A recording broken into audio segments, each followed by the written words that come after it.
Welcome to the journey. Imagine walking the streets of 6th century BC Croton, a Greek city in southern Italy. A small elite of aristocrats rules the town, and they aren't doing all that well of a job. Indeed, Croton's economy is strong, the city is influential in the region, and it has established itself as a respected center of learning. But beneath the surface, cracks are beginning to show. Decadence is everywhere, violence is on the rise, and you find yourself resentful about the moral decay you're witnessing. You wonder, where is this all heading? Then a stranger walks by, a handsome man, followed by a group of people who appear to be a student. He moves his arms in a captivating way as he seems to lecture his followers about matters of utmost significance. There's something about him, as if he's not entirely human, almost divine. You can't help but draw closer to him, as you feel he knows something, a certain wisdom that might ease your troubled mind. As you look over your shoulder, you continue your walk and can't help but ask yourself, did I just see a regular man? Or a god? After doing some inquiry in a local tavern, you quickly find out that the man you just saw is well known among the Crotonians. But the more questions you ask about his whereabouts, about what he's doing in Croton, and what's up with a group of people following him, the more mysterious it gets. A confident bartender exclaims that this man, named Pythagoras, is a sage who teaches a way of life that brings one closer to the gods. He traveled to many far places where he acquired a treasure of ancient wisdom and knowledge about numbers, stars, and music. A guest, although quite drunk, tells you that Pythagoras is, in fact, a god. He is no less than the son of Apollo, the god of rational beauty and order. A local politician entered the conversation, saying that Pythagoras and his followers are weird. And above all, they're a dangerous bunch, as they try to seize power in Croton and beyond, imposing their ideologies and practices upon everyone. To him, he wasn't a god at all, just a charlatan thirsty for power, who, quite frankly, should be exiled. He's a lunatic, someone yells from the back of the tavern. Okay, I'm just sketching an image of how an encounter with Pythagoras and his world could be, based on the many sources about his life, appearance, ideas, and cult. No one really knows for sure what he was truly like. References from his own time are rare. Most of the material about him is fragmented or written centuries after his death, and probably not very reliable. Due to the many conflicting and vague historical records, he remains a mysterious figure, and this made it frustrating to study him. Because no matter what people wrote about him, it may very well be nonsense. But I took a shot. During my research, I felt that his main theory about the universe, as well as his role as cult leader, interests me the most. This episode will focus on these aspects, and hopefully we'll learn something useful for our own lives as well. This is Journey of Ideas. My name is Stefan, also known as Einzelgänger. This is not an AI voice. I'm a real person, and I'm taking you on a long trip. We're exploring the ideas of the many great thinkers of history, as well as the times and places in which they lived. Right now, we're at the very beginning of Western philosophy. This episode is available as an audio podcast on Spotify, Substack, Apple, and several other platforms, and as a full visual version with lovely background music on the Einzelgänger YouTube channel. To stay updated on all my content, subscribe to my newsletter on Substack or journeyofideas.com. I hope you'll enjoy the episode.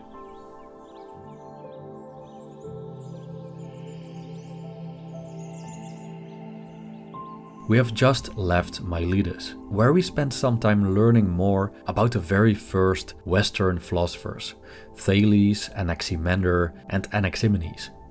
Our leading destination is Croton, where Pythagoras lived for a long time, and where his mysterious cult arose.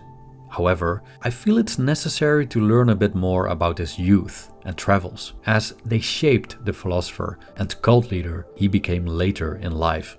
So we'll make a first stop in the region where he spent his childhood. Before we start, I'll emphasize once more that finding reliable information about Pythagoras is a challenge. Many things are wrongly attributed to him.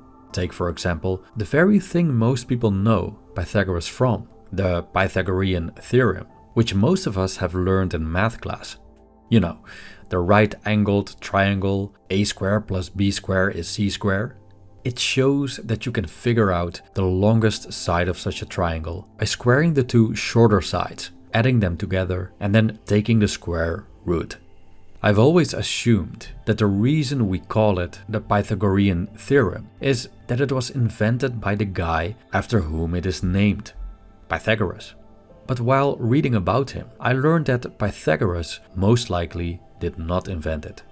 In fact, there's evidence that other civilizations, such as the Babylonians, ancient Egyptians, Indians, and Chinese, were already aware of this brilliant piece of mathematics, long before Pythagoras walked the earth. Now, the questionable attribution of the theorem is just one example among many theories, ideas, and accomplishments linked to Pythagoras that may not have been his. And there's so much of this, let's just say it, fake news circulating about him, that what's truly coming from Pythagoras himself is severely obscured. He also didn't leave any writings himself, so that doesn't help either. Scholars refer to this as the Pythagorean Problem.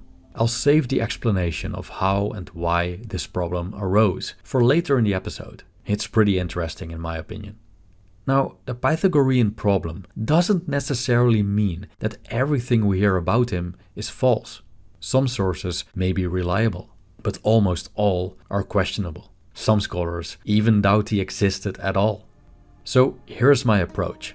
I won't provide a strict biography. Instead, I'll sketch Pythagoras and his cult as the ancients saw and described him, through stories, perceptions, and rumors. Not complete, not certain, but enough to give you an idea of who he might have been, based mainly on academic sources, which are listed below the transcript on Substack, by the way. Now that we have cleared that up, let's set sail for our first destination.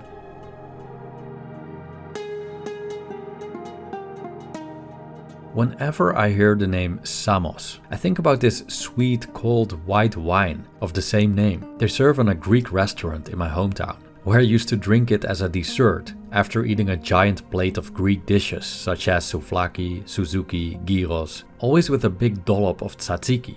Just delicious. But Samos is actually a place. It's an island in Greece. And back then it was part of Ionia, not that far from Miletus. The inhabitants of Samos are called Samians. We're in the early 6th century BC. Watching from the deck, we see a long shoreline with natural harbors and bays and a cobalt blue sea. From the coast, we see mountains covered in thick layers of forest. We arrive at the bustling port of Samos, a flourishing and cosmopolitan city where people wander the streets in snow-white tunics, as legend has it. The island was experiencing a golden age. Traders brought goods from many foreign places, including carpets from Mesopotamia, grain from Egypt, and glassware from Phoenicia. In this environment, amidst a region inhabited by Greeks, but drenched with foreign influences, Pythagoras was born and spent his childhood. 3rd century biographer and philosopher Iamblichus wrote extensively about Pythagoras, apparently in 10 volumes. He was a true fanboy. In his account, he mentioned the Pythia, which was the title of the high priestess of the temple of Apollo at Delphi. As you may know, Delphi was famous for its oracle. This Pythia actually was the oracle, the lady who delivered Apollo's prophecies. One day, a woman named Parthenis entered the temple. The oracle, probably expecting her visit, made a curious revelation. At least, according to the account of Iamblichus, who claimed that she would give birth to a son and would be, and I quote, surpassingly beautiful and wise, and of the greatest benefit to the human race in everything pertaining to human achievements. End quote. Pythagoras' father, whose name was Menesarchus, must have been very proud after hearing that his son would be such a remarkable person.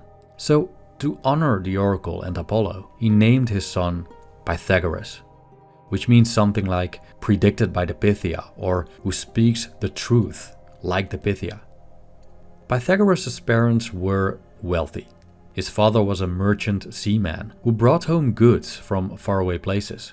Poverty clearly didn't restrain Pythagoras, and his parents' wealth enabled him to receive a good education from great teachers.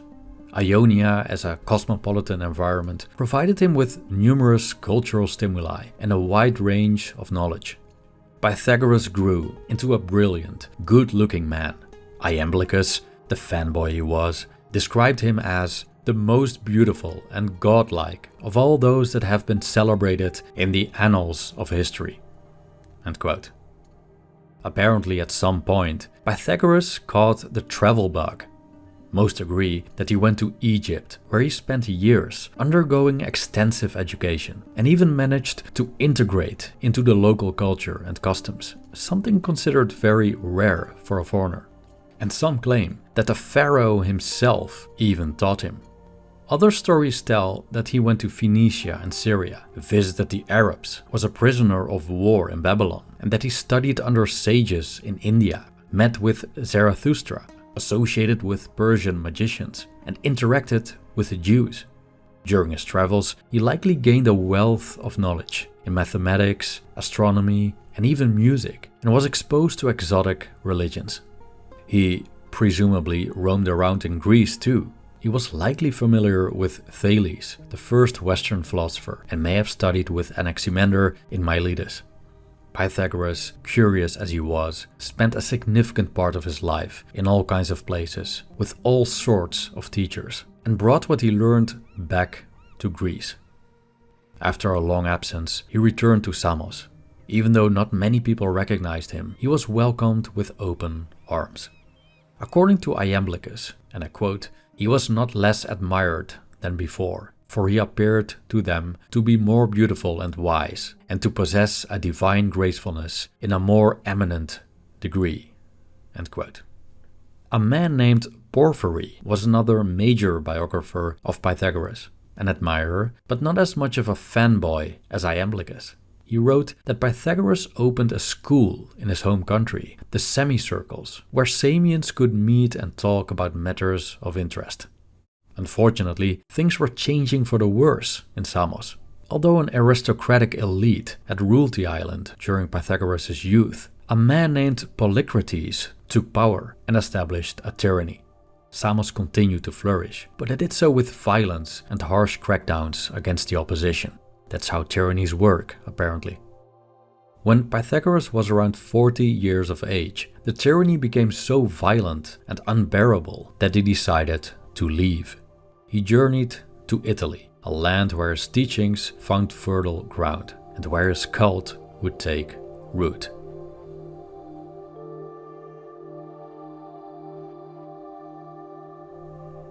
We have arrived in the city of Croton in southern Italy, where Pythagoras set foot and began to spread his teachings. Croton was a Greek colonial city with a population of between 50,000 and 80,000 inhabitants around 500 BC and was highly influential in the region. Pythagoras' arrival came with a bang.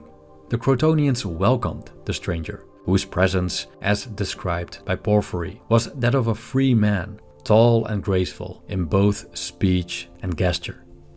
His charisma and extraordinary appearance have often been pronounced by those who wrote about him and must have left a deep impression on those who crossed his path. He is said to have worn a white robe held together by a golden ornament, and he had a golden thigh, a sign of his divine roots. Based on the knowledge he had gathered abroad and deeply influenced by Orphism, an ancient Greek religious movement, he came to teach. It didn't take long before he amassed a large number of followers in Croton and neighboring territories, men and women, young and old, from all walks of life. Pythagoras didn't just want to spread knowledge for the sake of education. He wanted people to live his teachings, to use them to improve their lives. So he offered them a way, and they practiced under his guidance, together with like-minded people. But unlike many religious traditions, Pythagoras' activities weren't very open and accessible. He and his followers were shrouded in mystery. They generally kept their teachings and practices a secret, and people couldn't just join. The selection was strict. Initiates were to remain silent, possibly a couple of years. In Croton, Pythagoras was building himself a cult. Throughout the ages, countless rituals, customs, ideas, and beliefs have been attributed to this cult. One of the most notable is a prohibition on eating beans. Beans? Yes, beans. No one really knows why. Some say it was for health reasons. Others suggest it was simply because beans make people fart, and that was seen as a bad sign. Another theory suggests that beans and humans were thought to be related, so eating beans was perceived as almost like eating human flesh. There's this strange story about an ox eating beans. Pythagoras came across this animal eating green beans in a bean field, so he went up to the ox herd and advised him to tell the ox to abstain from beans. The ox herd ridiculed Pythagoras, telling him he didn't speak ox language. So the bean-averse philosopher went to the ox and whispered something in his ear. The ox then left the bean field and never touched beans again, and lived to an extreme old age, and he was declared sacred. Food was a thing in the cult. Beans weren't the only form of nutrition Pythagoras taught his followers to abstain from. Meat, fish, eggs, and alcohol were a no-go. Instead, they followed a vegetarian diet. The reason Pythagoras was so focused on diet relates directly to his belief in the transmigration of souls, which is essentially reincarnation, and also explains why his followers had to refrain from wearing animal skins as clothing.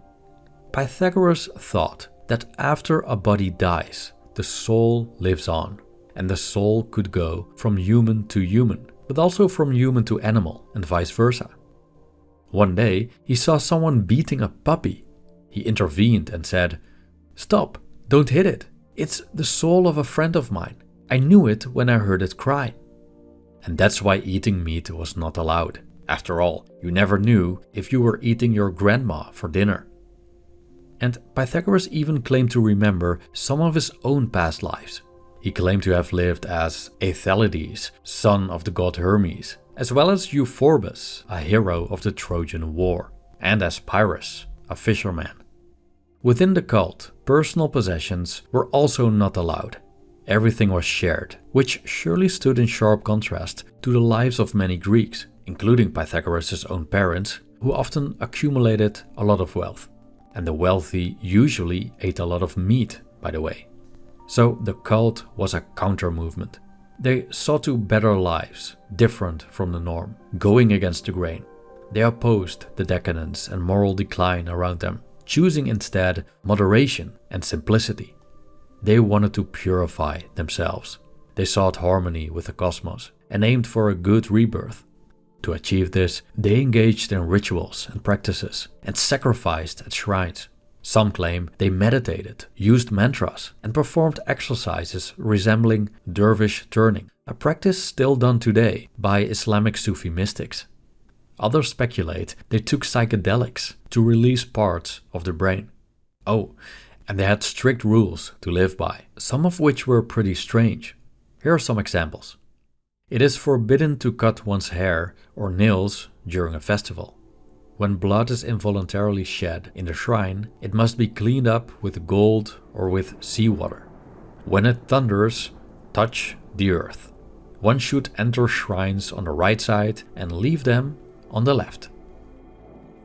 Hopefully by now you have at least some idea of the cult. But what exactly was the meaning behind their practices? This talk of harmony and purification, what did it really amount to? Was there an underlying philosophy that gave shape to all of this?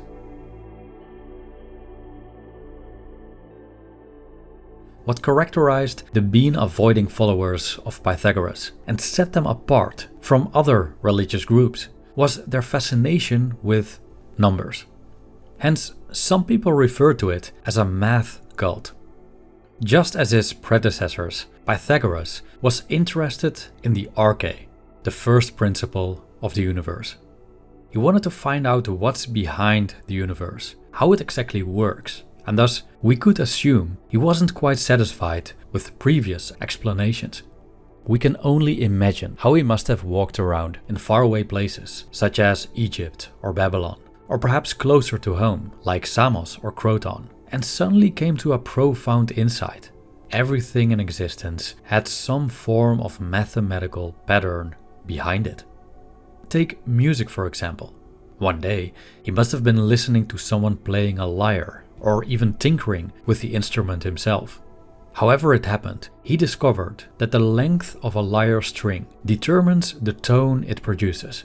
Tones could be measured. Music could be calculated. So, behind the veil of a beautiful melody that touches the soul and arouses the emotions, Pythagoras began to see numbers and ratios. It's a bit like that moment in the Matrix when Neo suddenly sees all the green code as being the underlying source of it all.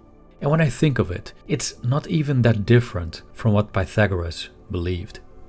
So for him, the arche was pretty apparent. Whereas Thales believed everything comes from water, Anaximander believed that everything comes from the boundless, and Anaximenes thought that the source of everything is air. Pythagoras claimed it was number. He assumed a rational universe where numbers govern everything. There is harmony based on numbers. As written by Robin Waterfield, author of the book The First Philosophers. At any rate, on Aristotle's evidence, according to the Pythagoreans, things are numbers. Things are like numbers, and the element of a number, the limit and the unlimited, or the even and the odd, are the elements of all things. End quote. All things accord in number, Pythagoras used to say to his disciples, wrote Iamblichus, who also described how the tetractys, which is a little triangle of 10 dots, 1 on top, then 2, then 3, then 4 at the bottom, basically was considered the most sacred symbol to them, and thus their practices are believed to have incorporated mathematical elements. Mathematics became a spiritual exercise. Numbers were elevated from mere usefulness to the divine. Here's my interpretation of the essence of the cult, based on what I've read. Through purification, seeking harmony with a rational universe governed by numbers, and eventually liberating themselves from the cycle of rebirth and uniting with the divine. Sounds familiar, doesn't it? As the cult grew more influential in the region, it faced increasing opposition. Pythagoras and his followers had already infiltrated politics. People distrusted them due to their secrecy. Many disliked their austere way of life, which conflicted with the more luxurious and free lifestyle of the Crotonians. Eventually, violent uprisings erupted in Croton and other cities against Pythagoras and his followers. Houses and places where they gathered were attacked and set on fire. They were prosecuted and expelled. Pythagoras would have fled to the city of Metapontum, where he died not long after. Some speculate he starved himself to death in a temple. His cult collapsed, but remnants lived on as scattered groups across southern Italy, eventually dying out. However, in the 1st century AD, the Pythagoreans experienced a revival, also known as Neo-Pythagoreanism, which flourished for several centuries. Also, at some point, his later followers split into two groups, the Akousmatikoi and the Mathematikoi. The Akousmatikoi focused on the religious aspects of Pythagoras' teachings and his way of life, but weren't particularly interested in the philosophical side of it. In contrast, the Mathematikoi explored the more intellectual aspects and were involved in mathematics, music, and astronomy. After Pythagoras' death, something strange started to happen among his later followers. They began to attribute numerous things, including sayings, writings, and theories, to his name. and thus arose the Pythagorean problem, the difficulty of distinguishing Pythagoras' own ideas from those of the later Pythagoreans, or even outsiders. But why? Why would they do this? Suppose you wrote a book, and it's a good book, and you're proud of it. Why would you put the name of your teacher on it, especially when he has been dead for hundreds of years? As I find this phenomenon interesting, let's investigate this further.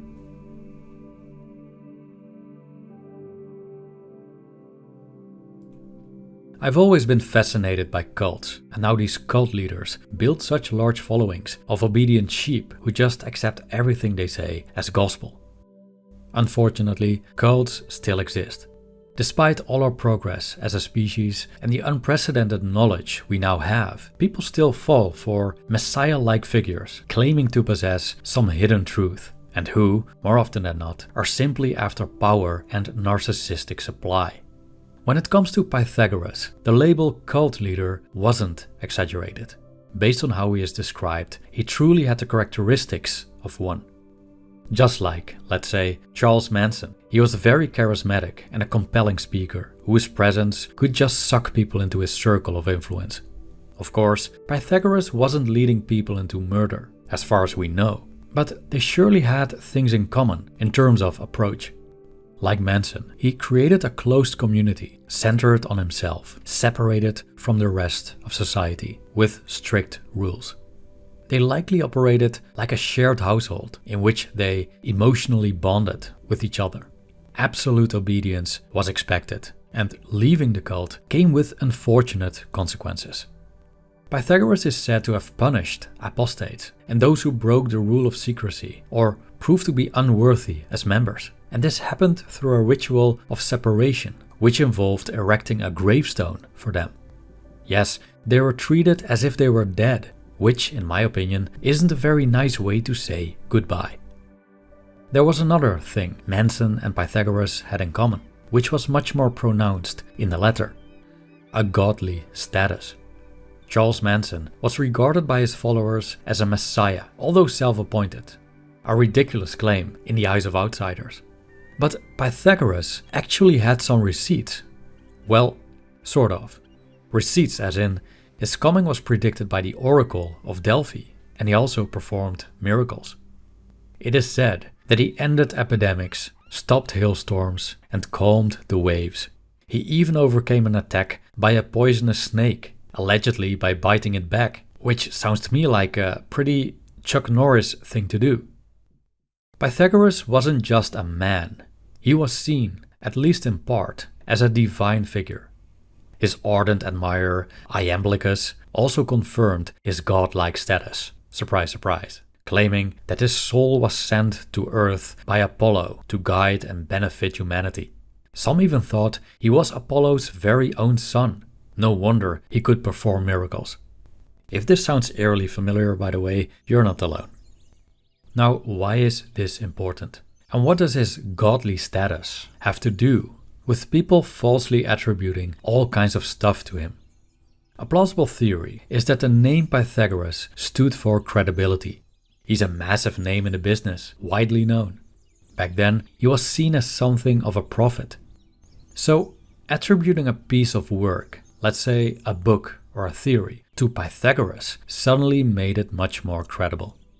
Consider Philolaus, a later Pythagorean philosopher.